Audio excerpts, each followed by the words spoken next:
안녕하세요. 오늘 우리가 파헤쳐 볼 건요. 지금 한국 시장에서 벌어지고 있는 아주 이상한 현상. 그 중심에 있는 수수께끼입니다. 자, 이게 오늘의 핵심 질문인데요. 도대체 왜 한국 시장은 우리가 경제학 교과서에서 배운 모든 규칙을 다 깨부수고 있는 걸까요? 바로 이 미스터리가 오늘의 주제입니다. 자, 이 화면 한번 보세요. 진짜 이상하지 않나요? 한쪽에서는 원화 가치가 막 떨어지면서 경제 위기 신호를 보내고 있는데 다른 쪽에서는 주식 시장이 완전 불타오르고 있어요. 보통은요, 이 두 가지는 절대로 같이 일어날 수가 없는 일이거든요. 자, 그래서 첫 번째 섹션에서는 이 비정상적인 상황을 한번 제대로 파헤쳐 보겠습니다. 아니, 어떻게 경제에 안 좋은 소식이 주식 시장에는 좋은 소식이 될 수가 있는 거죠? 그 기묘한 관계를 한번 깊숙이 들여다보죠. 그러면 이 이상한 랠리, 이걸 이끌고 있는 건 대체 누구일까요? 바로 외국인 투자자들이에요. 환율이 저렇게 치솟는 딱 봐도 위험한 신호를 그냥 완전히 무시하고 무려 8천억 원어치 주식을 쓸어 담고 있는 거죠. 도대체 뭘 믿고 이러는 걸까요? 자, 이제 슬슬 미스터리의 답을 찾아봐야겠죠. 두 번째 섹션에서는 이 모든 혼란스러운 신호들을 그냥 한 방에 덮어버리고 시장을 끌고 가는 단 하나의 아주 강력한 힘에 대해서 이야기해 보겠습니다. 네, 범인은 바로 AI였습니다. 지금 시장은요, 무슨 지정학적 리스크니 환율 문제니 이런 거시적인 변수는 다 제쳐두고 오직 하나만 보고 있는 거예요. 바로 삼성전자와 SK하이닉스가 이끄는 AI 반도체. 여기서 터져나올 폭발적인 실적 개선. 여기에 그냥 올인하고 있는 겁니다. 바로 이 숫자가 그 힘을 보여주는 증거입니다. 54조 원. 이게 뭐냐면요. 시장의 모든 예상을 아득히 뛰어넘는 삼성전자의 예상 영업이익이에요. 와, 이 엄청난 숫자가 지금 AI 붐이 가진 돈의 힘이 어느 정도인지를 그냥 그대로 보여주고 있는 거죠. 하지만 이야기가 이렇게 간단하게만 흘러가진 않겠죠. 세 번째 섹션에서는 이 막강한 AI 엔진이 있음에도 불구하고 우리가 절대 간과해서는 안 될 두 개의 커다란 폭풍, 그 외부 위협에 대해서 알아보겠습니다. 그 첫 번째 폭풍은 바로 중동의 지정학적 리스크입니다. 특히 이 호르무즈 해협을 둘러싼 갈등, 여긴 정말 세계 경제 동맥이라고 할 수 있는데 여기가 잘못되면 정말 큰일 나는 잠재적인 화약고인 거죠.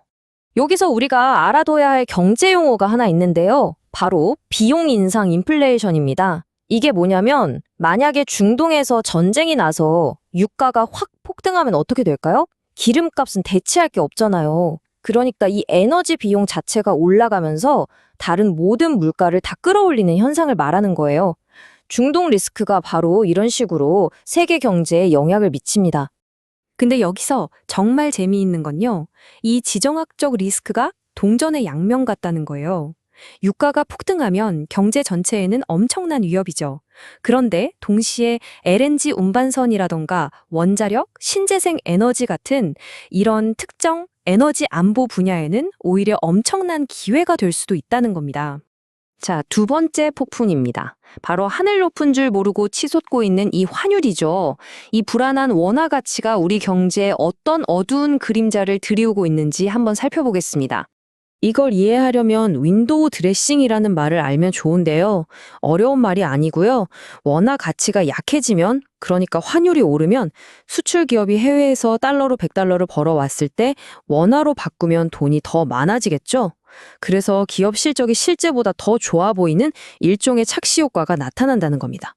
이 약한 원화도 딱 양면성을 가지고 있어요. 한쪽에서는 수입 물가가 오르니까 국내 기업이나 우리 같은 일반 가게는 너무 힘들죠. 한국은행도 금리를 내리고 싶어도 못 내리고요. 그런데 다른 한쪽에서는 반도체나 방산 같은 수출 기업들은 이익이 엄청나게 늘어나는 기회가 되는 거예요. 외국인 투자자들 눈에는 주가가 엄청 싸 보이는 효과도 있고요. 자, 그럼 이제 이 복잡한 상황이 대충 어떻게 돌아가는지 이해가 되셨을 텐데요. 그럼 실제로 이 판에서 뛰고 있는 투자자들은 어떻게 움직이고 있는지 그들의 플레이북을 한번 엿보겠습니다. 네, 그래서 가장 궁금한 건 이거죠. 이렇게 서로 다른 신호들이 막 부딪히는 혼란 속에서 진짜 돈은 과연 어디로 흘러가고 있을까요? 바로 이 표가 전문가들의 전략을 딱 요약해 놓은 건데요. 하나씩 보죠.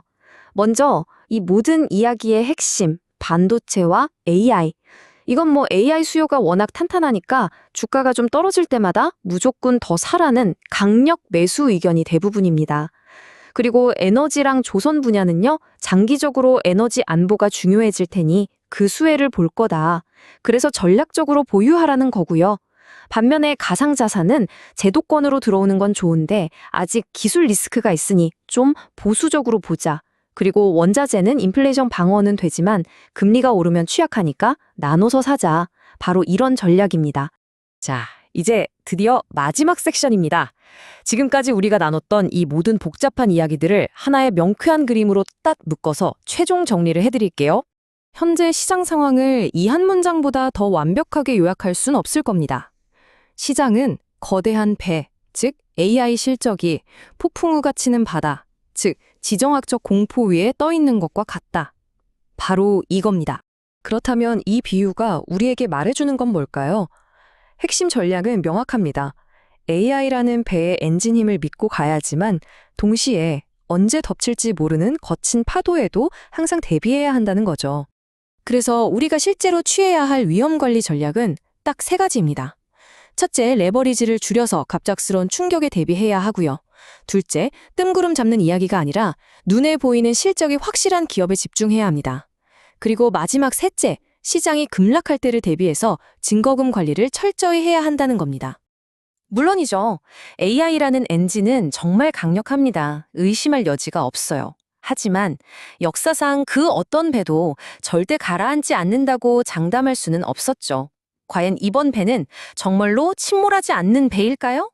이건 우리 모두가 계속해서 고민해 봐야 할 질문입니다. 좋아요, 구독 부탁드립니다. 감사합니다.